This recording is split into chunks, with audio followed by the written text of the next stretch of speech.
कैसे हैं आप सब? आशा करती हूँ आप सभी अच्छे होंगे, स्वस्थ होंगे, खुश होंगे और अपनी पढ़ाई भी अच्छे से कर रहे होंगे। तो जैसा कि आप सभी जानते हैं, मैं हूँ आपकी हिंदी की अध्यापिका और मैं स्वागत करती हूँ आप सभी का आईसीटी वर्चुअल क्लासरूम में। और आज हम यहाँ पर एकत्रित हुए हैं पढ़ने के लिए क्लास 6 की हिंदी। क्लास 6 की हिंदी में आज हम पढ़ेंगे आपकी वसंत पाठ्य पुस्तिका का चैप्टर 16, जिसका नाम है वन के मार्ग में। और ये तुलसीदास जी द्वारा रचित सवैये है, जो कि तुलसीदास जी ने अपने रामचरितमानस का जब उन्होंने लिखा था, उसमें उन्होंने ये सवैये लिखे हुए हैं।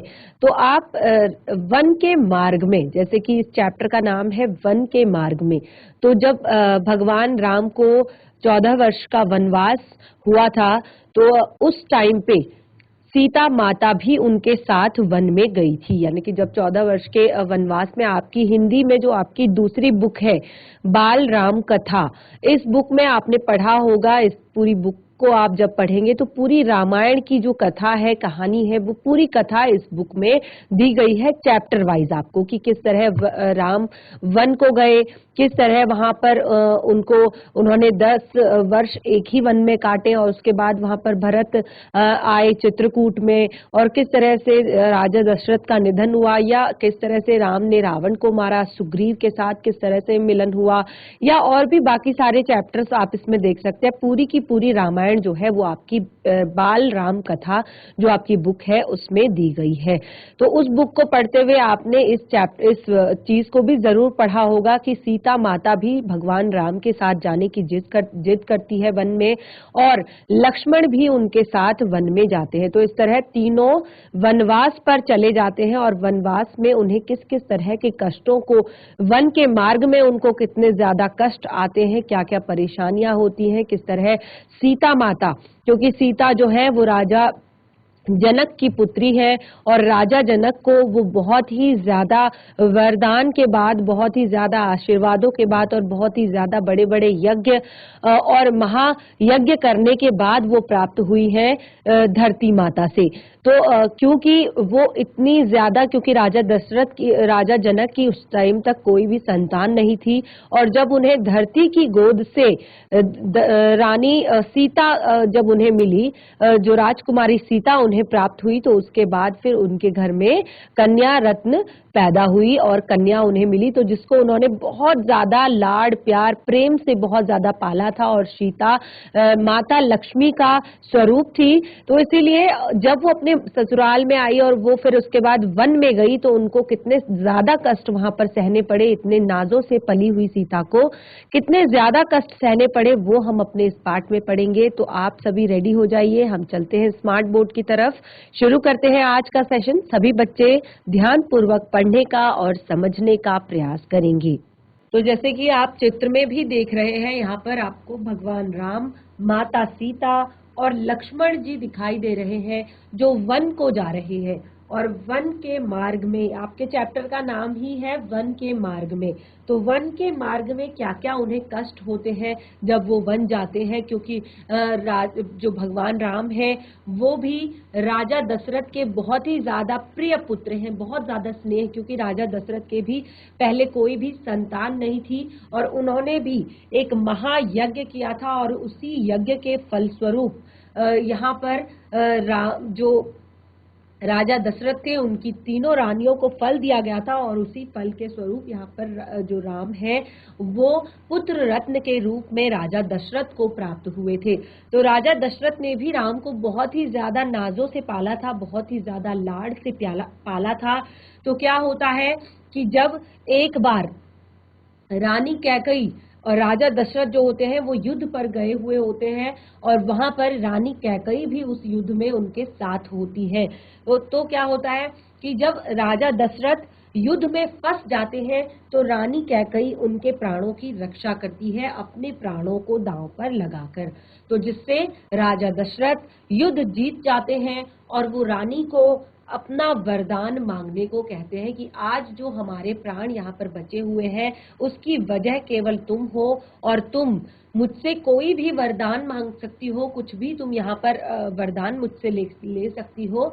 तो वो कहते हैं, रानी कहती है कैकई कि आपकी पत्नी होने के कारण मेरे पास ऐसी भी कोई चीज नहीं है कि जो मेरे पास नहीं है। मेरे पास सब कुछ है। मेरे पास वरदान मांगने के लिए ऐसा कुछ नहीं है कि मैं वरदान स्वरूप वो आपसे मांगू। तो उन्होंने कहा कि जब भी मुझे आवश्यकता लगेगी, मुझे ऐसा लगेगा कि मुझे अब इन वरदानों की आवश्यकता है, तो अब मैं आपसे वो वरदान मांगूंगी। कोई से भी जो 2 वरदान थे, 3 जो वरदान थे, तो वो मैं आपसे मांगूंगी। तो जब एक बार जब राम के राज्याभिषेक की बात आती है, तो जो एक कुबड़ी दासी महल में होती है, वो रानी कैकई को बहुत ही ज्यादा भड़का देती हैं, बहुत ही ज्यादा अंदर से उन्हें क्रोध दिला देती हैं। उन्हें कहती हैं कि तुम्हारा जो पुत्र है भरत, वो इस राज्य के राजा बनने योग्य है, क्योंकि तुमने राजा के प्राण बचाए हैं, तुमने राजा के प्राणों की रक्षा की है, तो तुम्हारे पुत्र को ही इस राज्य का उत्तराधिकारी होना चाहिए। तो क्या होता है कि जो रानी कैकई होती है वो कुबड़ी दासी के बातों में आ जाती है और राजा से रुष्ट हो जाती है और वरदान मांगती है कि भगवान राम को 14 वर्ष का वनवास और उनके पुत्र भरत को राजगद्दी देनी होगी। तो क्योंकि राजा दशरथ जो है वो बहुत ही ज्यादा प्रेम करते हैं, उनके सबसे बड़े और सबसे प्रिय पुत्र हैं भगवान राम, तो वो राजा दशरथ जो है वो बिल्कुल भी इस बात को सहन नहीं कर पाते कि उनका जो पुत्र है वो 14 वर्ष के लिए वन में रहने जाएगा, जिसको वो अपने भावी राजा के रूप में देख रहे हैं, अपने राजकुमार को वो जिसको भावी राजा बनाना चाहते हैं, उसको 14 वर्ष का वनवास। तो ये बहुत ही बड़ी बात उनके लिए हो जाती है। तो उनको बहुत ही ज्यादा धक्का लगता है और उनकी मृत्यु हो जाती है। और क्योंकि आपने एक बात सुनी होगी, रघुकुल रीति सदा चली आई, प्राण जाई पर वचन न जाई। तो क्योंकि रघुकुल भगवान राम जो है वो रघुकुल के से है, तो रघुकुल में एक रीत है कि लोगों कि आपके प्राण भले ही चले जाए, लेकिन जो आपने वचन किसी को दिया है उस वचन से आप कभी भी नहीं मुकर सकते, उस वचन के लिए आप कभी भी अपना प्रतिज्ञा भ्रष्ट नहीं हो सकते, अपनी प्रतिज्ञा नहीं तोड़ सकते।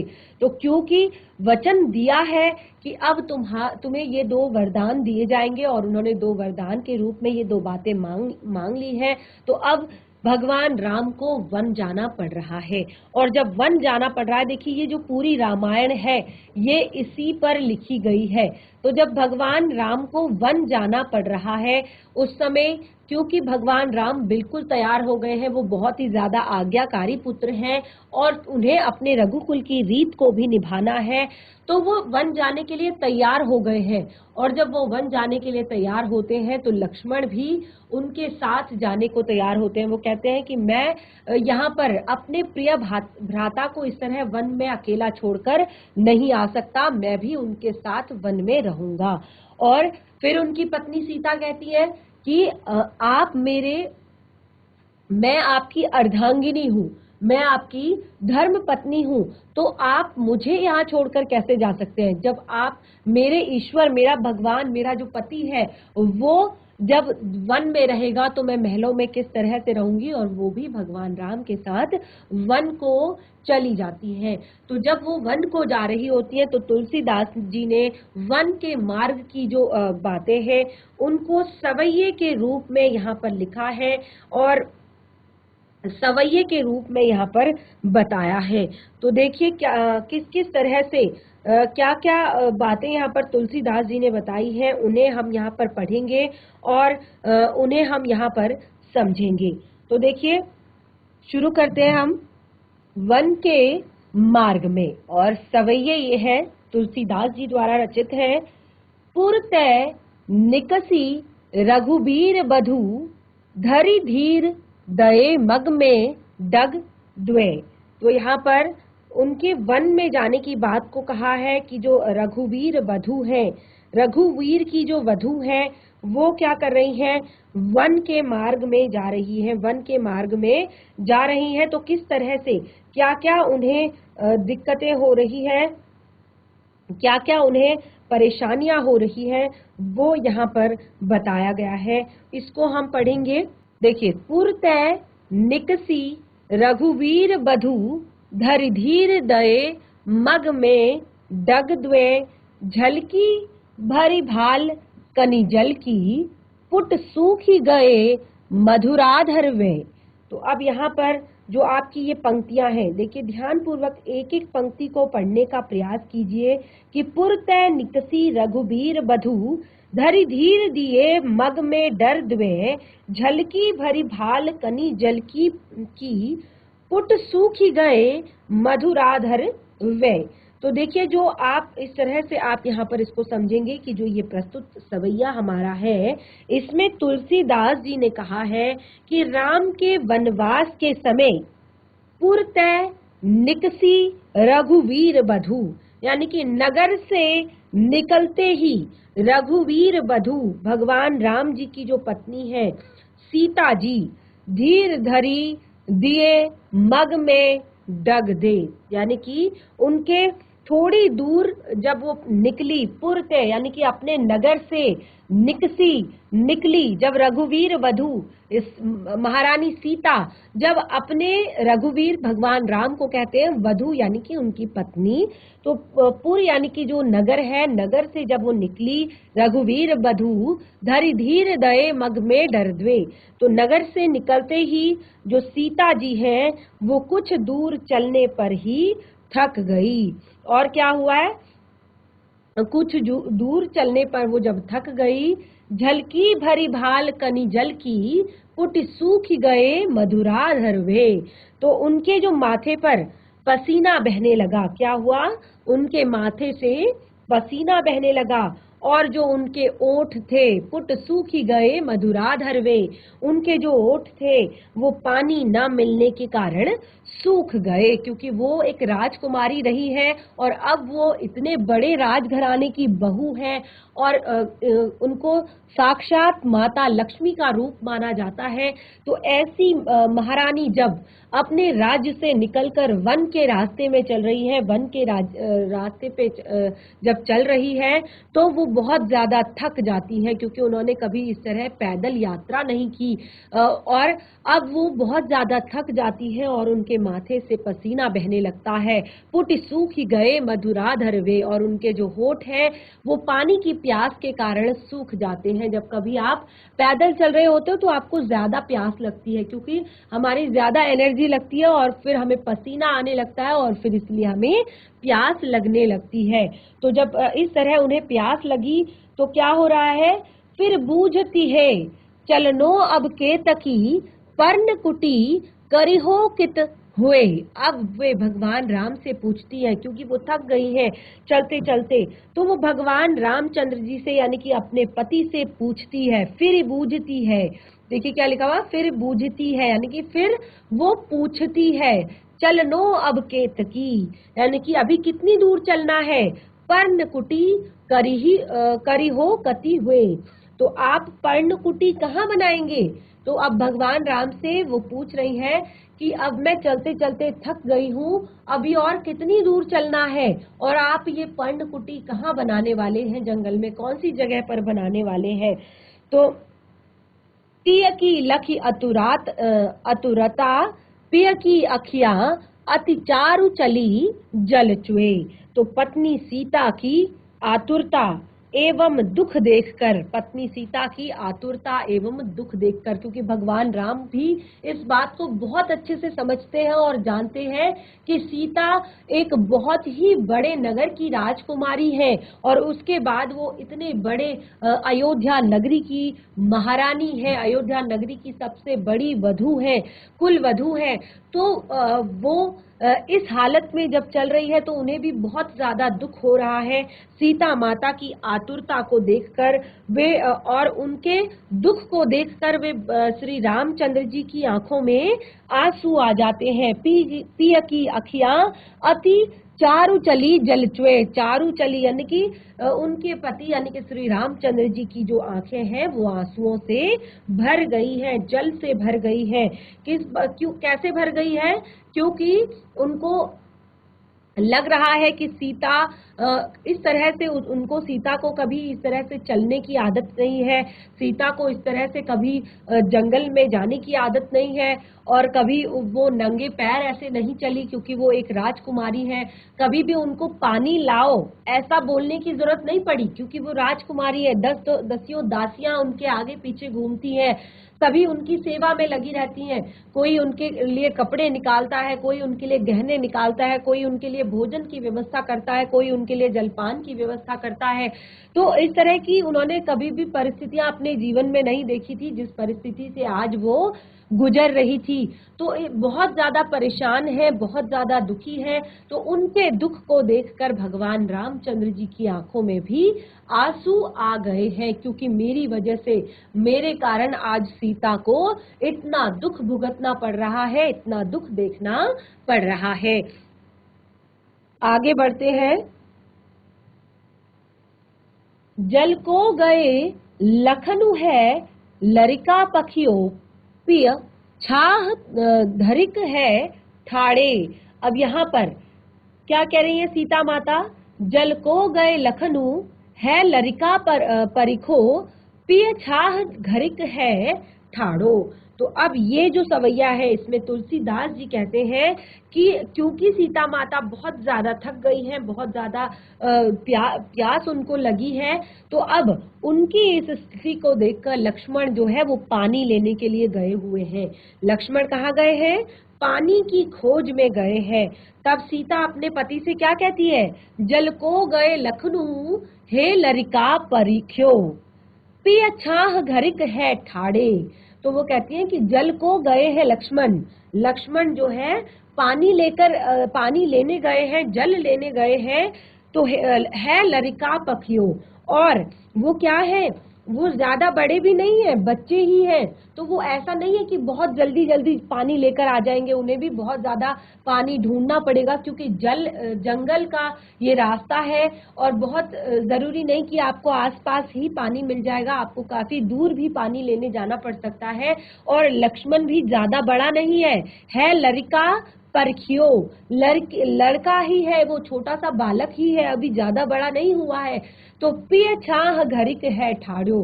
तो तब सीता जी अपने पति से कहती हैं कि तब तक आप एक वृक्ष की छाया में खड़े हो जाइए या वृक्ष की छाया में विश्राम कर लीजिए, वृक्ष की छाया में खड़े हो जाइए और वहां पर थोड़ी देर विश्राम कर लीजिए, आराम कर लीजिए।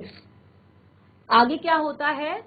पोछी पसेऊ बयारी करो, अरु पाय पखारी हो भूभुरी डाढ़े। अब देखिए क्या होता है आगे।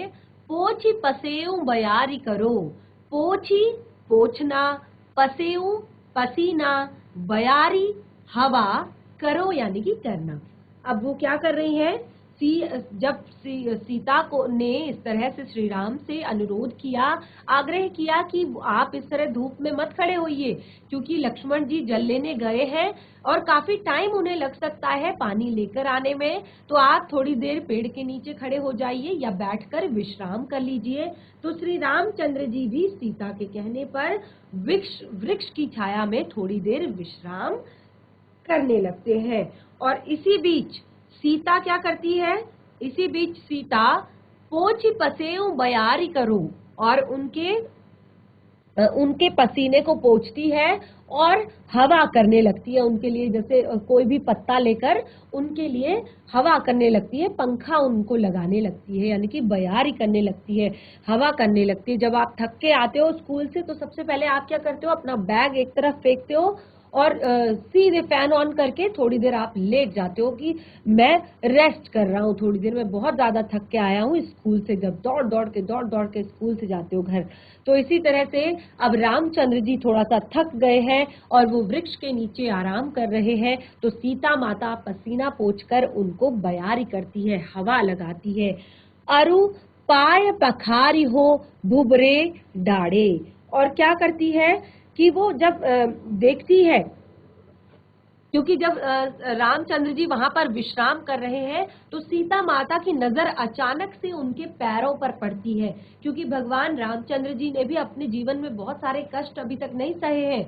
वो भी एक राजकुमार हैं। इससे पहले वो गुरु के आश्रम में शिक्षा दीक्षा लेने के लिए गए हुए हैं और राजकुमार का वो जीवन अपने जी रहे हैं। तो जब वो इस तरह वन के मार्ग में निकले हैं तो अचानक सीता माता क्या देखती है जब वो आराम करते हैं कि उनके पैर से खून निकल रहा है और उनके पैर में एक कांटा गड़ा हुआ है। पाए पखारी हो भुबरी डाढ़े, यानी कि उनके पैर में एक कांटा चुभा हुआ है। फिर क्या करती है, तुलसी रघुबीर प्रियाश्रम जान के बैठे विलंब लो कंटक काढ़े। तो तुलसीदास जी कहते हैं कि इस तरह सीता तुलसी रघुबीर प्रियाश्रम जान के अपने पति के इतने परिश्रम को, इतने मेहनत को कि उनके पैरों में इतने ज्यादा कांटे गड़ गए हैं, इतने ज्यादा कांटे चुभ गए हैं, वो अपने प्रियाश्रम को जान के, अपने पति के इतनी मेहनत को, इतने परिश्रम को, इतनी थकान को जानकर बिना विलंब किए बैठी विलंब लो कंटक काढ़े, और वो तुरंत वहां पर बैठकर उनके पैरों से कांटे, अपने हाथों से वो उनके पैरों के कांटे निकालना शुरू कर देती है।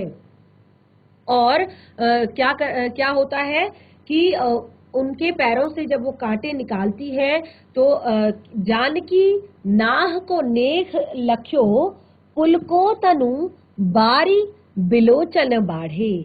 तो जानकी के, यानी कि जानकी किसको किन्हें कहते हैं, जानकी नाम है माता सीता का, क्योंकि वो राजा जनक की पुत्री है तो उनको जानकी कहा गया है।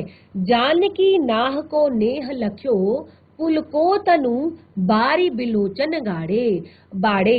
तो अब यहाँ पर जानकी के, यानी कि माता सीता के इस काम को देखकर, और जहाँ पर माता सीता के को देखकर माता सीता जो है वो बहुत ज्यादा पुलको तनु, पुलकित हो जाती है, प्रसन्न हो जाती है, और बारी बिलोचन बाढ़े, और उनको निहारती है, उनको प्रसन्नता से देखती है। तो इस तरह से यहाँ पर तुलसीदास जी के ये दो सवैये वन के मार्ग में जाते वक्त क्या क्या कष्ट रामचंद्र जी और माता सीता और लक्ष्मण जी ने सहे, केवल इन दो सवैयों के माध्यम से आपको बताने का प्रयास किया है।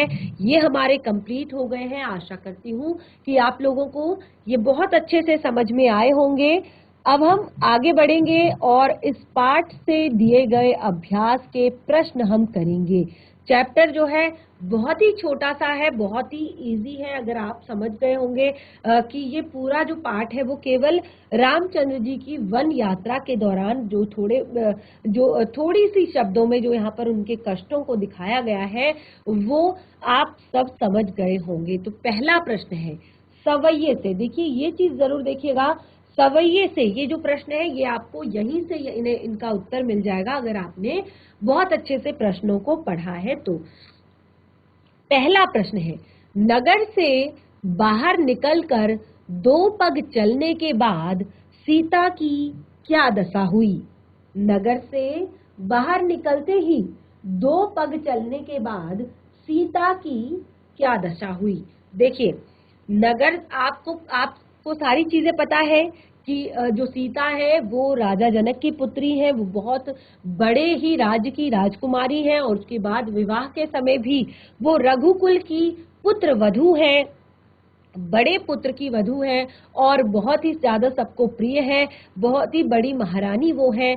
तो इस अवस्था में जब उनको अपने महल को छोड़कर, अपने राज्य को छोड़कर वन जाना पड़ता है तो नगर से बाहर निकलते ही, क्योंकि इस तरह की उनको कभी भी आदत नहीं है, कोई इस तरह की चीजें उन्होंने अपने जीवन में नहीं देखी है, तो जब वन से निकलते ही वो थोड़ा सा भी वन को जाते वक्त मार्ग में नगर से निकलते ही 2 पग, यानी कि कुछ ही देर चलने के बाद सीता माता को बहुत ज्यादा थकान होने लगती है, बहुत ज्यादा थक जाती हैं वो, और उनके माथे पर श्रम के कारण, यानी कि जो भी ये पैदल चलने का परिश्रम उन्होंने किया है, उस श्रम के कारण उनके माथे से पसीना बहने लगता है और प्यास के कारण उनके होठ सूख जाते हैं।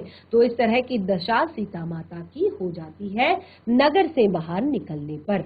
तो इस आप छोटा सा प्रश्न है, चैप्टर भी बहुत छोटा है, अगर 4-8 पंक्तियां केवल आपकी इस चैप्टर में है, अगर आपने एक एक पंक्ति को बहुत ही ज्यादा ध्यानपूर्वक सुना है, पढ़ा है, तो आप बहुत ही आसानी से इन प्रश्नों के उत्तर दे सकते हैं। अगला प्रश्न है हमारा, अब कितनी दूर चलना है, पर्णकुटी कहाँ बनाइएगा, किसने किससे पूछा और क्यों। देखिए ये सारे प्रश्न जब सीता बहुत ज्यादा थक गई थी और प्यास से उनका गला, उनके होठ सूख गए थे, माथे पर पसीना आ रहा था, तो उस समय अपने पति श्री राम से सीता माता पूछती है कि अब और कितनी दूर चलना है, आप जो पर्णकुटी बनाएंगे वो कहाँ बनाएंगे। तो ये सारी बातें सीता माता पूछती है भगवान राम से, और क्यों पूछती है, क्योंकि वो थक गई हैं, बहुत ज्यादा थक गई है, इतने कष्ट उन्होंने जीवन में आज से पहले कभी नहीं सहे, और इस कारण वो अब ज्यादा नहीं चल सकती और वो विश्राम करना चाहती हैं। तो इसीलिए उन्होंने अपने पति श्री रामचंद्र से पूछा कि अब और कितनी दूर चलना है और पर्णकुटी कहाँ बनाएंगे। इस तरह दूसरा प्रश्न भी हमारा यहाँ पर कंप्लीट हुआ। राम ने थकी हुई सीता की क्या सहायता की, भगवान राम ने थकी हुई सीता की क्या सहायता की। तो राम ने सीता के साथ वृक्ष के नीचे विश्राम किया, यानी कि जब सीता ने राम से कहा कि आप लक्ष्मण जी जल लेने के लिए गए हैं और वो अभी बालक ही है, बहुत ज्यादा बड़े नहीं हुए हैं, तो इतनी जल्दी वो नहीं आ सकते, पानी खोजने में उन्हें समय लगेगा, तब तक आप विश्राम कीजिए। और जब भगवान राम वहां पर विश्राम कर रहे थे तो सीता माता भी उनके साथ वहां पर विश्राम कर रही थी। तो जब भगवान राम ने देखा कि सीता माता के पैरों में कांटे चुभे हुए हैं, तो उन्होंने सीता जी के पैरों में गड़े हुए कांटों को अपने हाथ से निकाला, और जिससे क्या हुआ, उनको थोड़ा सा आराम लगा, और इससे सीता जी यानी कि अपने पति के इस काम को देखकर, अपने पति के इस अपने लिए इस प्रेम को, इस श्रम को देखकर वो प्रसन्न हुई और उनकी तरफ प्रसन्नता से देखा। तो इस तरह रामचंद्र जी ने सीता माता की सहायता की। अगला प्रश्न है, दोनों सवैयों के प्रसंगों में अंतर स्पष्ट करो। तो दोनों सवैयों को आपने बहुत अच्छे से पढ़ा है, बहुत ही इजी है, छोटे छोटे 2 सवैये केवल आपको यहाँ पर दिए गए हैं। तो इन दोनों सवैयों में यहाँ पर विषम को लेकर अंतर है, यानी कि जैसे सबसे पहले सवैये में श्री राम जी सीता, लक्ष्मण और श्री रामचंद्र जी सीता और लक्ष्मण वन के लिए जाते हैं, और सीता बहुत थक जाती है और वृक्ष के नीचे वे आराम करते हैं, और व्याकुल होकर वो पूछती है कि आप पर्णकुटी कहाँ बनाएंगे और कितनी दूर हमें चलना है।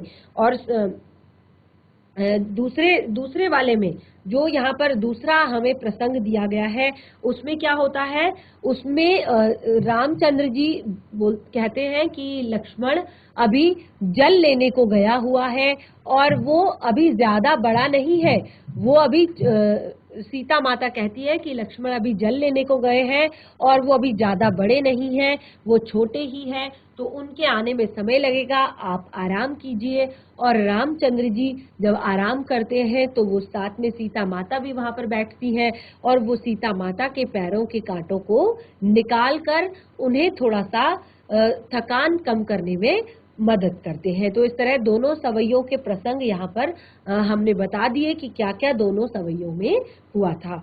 अगला यहाँ पर प्रश्न है, पाठ के आधार पर वन के मार्ग का वर्णन अपने शब्दों में कीजिए।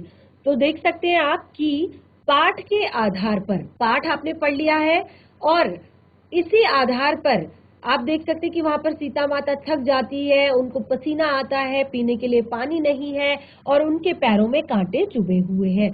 तो वन के मार्ग का वर्णन आप अपने शब्दों में करेंगे। देखिए यहाँ पे लिखा हुआ है अपने शब्दों में करें।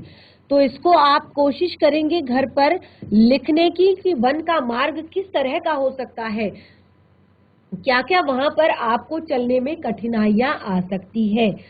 अगला है अनुमान और कल्पना। ये बहुत ही प्यारी चीज होती है कि जब आप हिंदी पढ़ रहे होते हैं, उसमें बाकी चीजें आपके चैप्टर से दी गई हैं, आपकी सवैये से दी गई हैं। आप सवैया अगर अच्छे से पढ़ लेंगे, समझ जाएंगे, तो सारे प्रश्नों के उत्तर आप कर सकते हैं। तो यहाँ पर एक प्रश्न आपको दिया गया है अनुमान और कल्पना। तो इसमें आपको क्या करना है, देखिए गर्मी के दिनों में कच्ची सड़क पर तपती धूल में नंगे पांव चलने पर पांव जलते हैं। ये सभी को पता है कि गर्मियों में जब हम अगर बाहर फर्श में या कच्ची जो सड़क होती है उसमें अगर हम चलेंगे तो क्या होता है, हमारे पांव तेजी से जलने लगते हैं, बहुत ज्यादा गर्माहट हमारे पैरों में आने लगती है। और ऐसी स्थिति में अगर हम पेड़ की छाया में बैठ जाते हैं या पांव धो लेते हैं तो हमें बहुत ज्यादा आराम मिलता है, रिलैक्स मिलता है, बहुत ज्यादा राहत हमें मिलती है।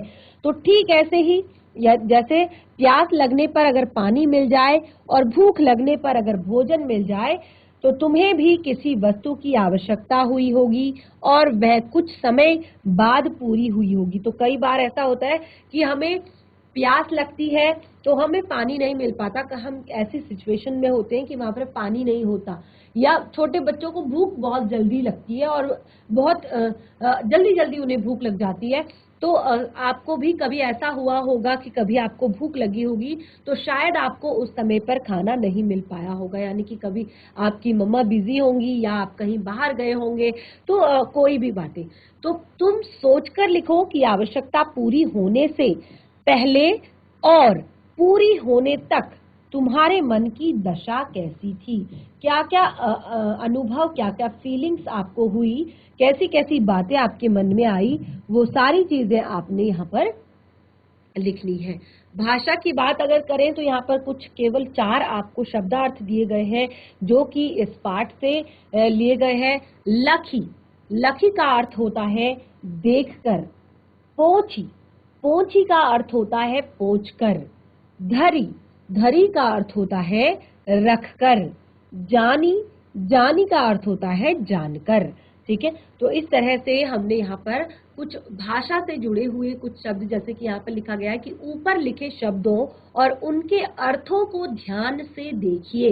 हिंदी में जिस उद्देश्य के लिए हम क्रिया में कर जोड़ते हैं, उसी के लिए अवधि में क्रिया में ई जोड़ते हैं। देखिए ये भाषा की बात यहाँ पर की गई है कि हिंदी भाषा में जिस काम के लिए हम कर जोड़ते हैं, जैसे हमने कहा रखकर, जानकर, पोंछकर, देखकर, तो अवधि भाषा अगर है तो अवधि भाषा में अगर कहीं पर क्रिया की बात हो रही है तो वहां पर शब्द में छोटी ई जोड़ दिया जाएगा। ठीक है, छोटी ई की मात्रा वहां पर लगा दी जाएगी। जैसे अवधि में बैठ में छोटी ई की मात्रा अगर लगाएंगे तो वो हो जाएगा बैठी, और हिंदी में बैठ कर, बैठ कर। ठीक है, तो और तो आप लोगों की भाषा, क्योंकि भाषा जो होती है वो क्या होती है, अलग अलग क्षेत्र, अलग अलग राज्य की अलग अलग भाषा होती है, तो आप अपनी क्षेत्रीय बोली, क्षेत्रीय भाषा में इस कुछ अलग शब्दों का प्रयोग, यानी कि अगर आप देखकर भी कहेंगे तो क्या कहेंगे देखकर, पोंछकर अगर आप बोलेंगे तो कैसे बोलेंगे, रखकर अगर आप बोलेंगे तो कैसे बोलेंगे। तो अपनी भाषा के जो शब्द हैं कुछ वो आप यहाँ पर लिख सकते हैं, और आपको 6 ऐसे शब्द लिखने हैं अपनी भाषा से जुड़े हुए, और उन्हें ध्यान से पढ़कर आपको यहाँ पर हमारे साथ शेयर करना है अपनी कक्षा में।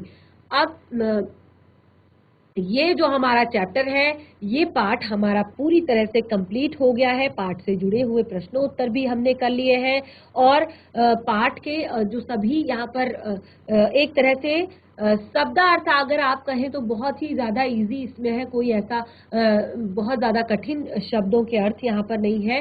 फिर भी अगर आपको पाठ में कहीं पर कोई दिक्कत आती है, जैसे कि अगर हम कहें निकसी, तो निकसी का अर्थ होता है निकलना, ठीक है। रघुवीर आपको पता है भगवान राम को कहते हैं। पुर यानी कि नगर, पुर यानी कि नगर यहाँ पर इसका मतलब है। और निकसी निकलना, रघुवीर भगवान राम, वधु यानी कि वाइफ पत्नी, धीर धरी, धीर धरी यानी कि धीरज धरना, और दए मग में डग यानी कि थक गई, झलकी भरी भाल, झलकी यानी कि टपकना, भरी यानी कि माथा, भरी यानी कि पूरा फुल, भाल यानी कि माथा, कनी जलकी यानी कि कण, जल के कण जो है पूरे माथे पर भर गए, पुट सूखी गए मधुराधर, वे मधुराधर यानी कि होठ, सूखी गए यानी कि सूख गए। फिर बुझती, बुझती यानी कि बुलाती है या बोलती है।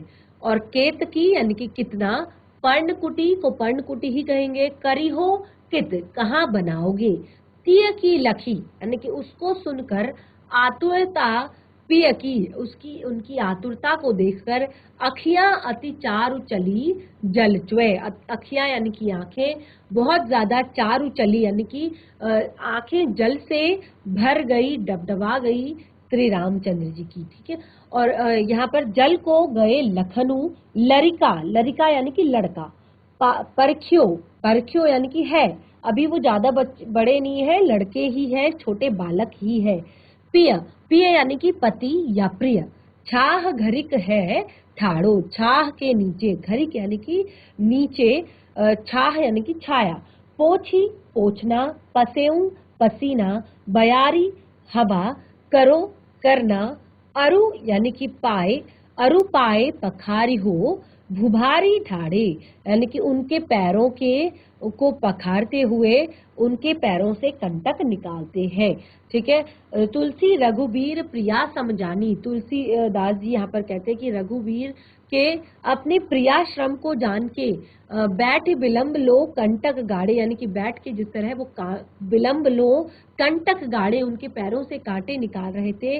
जानकी नाह को नेह लख्यो यानी कि जानकी को बहुत ज्यादा प्रसन्नता हुई, पुल को तनु वो प्रसन्न हो गई, पुलकित हो गई, बारी बिलोचन बाड़े यानी कि बार बार वो भगवान राम को देख रही है। तो इस तरह से सभी शब्दों के अर्थ भी हमारे यहाँ पर क्लियर हो गए हैं। तो बच्चों हमारा ये चैप्टर पूरी तरह से कंप्लीट हो गया है, बहुत अच्छे से हमने इसे पढ़ा, बहुत ही छोटा सा हमारा ये चैप्टर है और बहुत ही आसानी से हमने इसके शब्दों के अर्थ को भी समझ लिया और प्रश्न उत्तर भी इसके हमने कंप्लीट कर लिए हैं। तो आज का सेशन हमारा यहीं पे समाप्त होता है, हम मिलेंगे अपने नेक्स्ट सेशन में एक नए पाठ के साथ।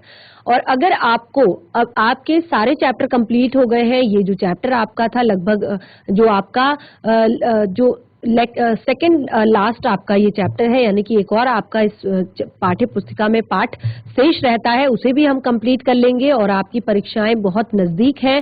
अगर आपको आपकी हिंदी की पाठ्य पुस्तिका और हिंदी व्याकरण में कोई भी दिक्कत है, परेशानी है, कोई भी पाठ आपको दोबारा से पढ़ना है, शब्दार्थ जानने हैं, प्रायवाची जानने हैं, विलोम शब्द जानने हैं या हिंदी व्याकरण से जुड़ा हुआ कोई भी टॉपिक, चाहे वो संज्ञा हो, सर्वनाम हो, क्रिया विशेषण हो, वाच्य हो या जो भी आप पढ़ना चाहते हैं, आप अपनी सारी समस्याएं चैट के माध्यम से शेयर कर सकते हैं। सभी समस्याओं का समाधान यहाँ से किया जाएगा और आप अपनी परीक्षाओं की तैयारी कीजिए। हम मिलेंगे अपने नेक्स्ट सेशन में, तब तक के लिए धन्यवाद। आपका दिन शुभ हो।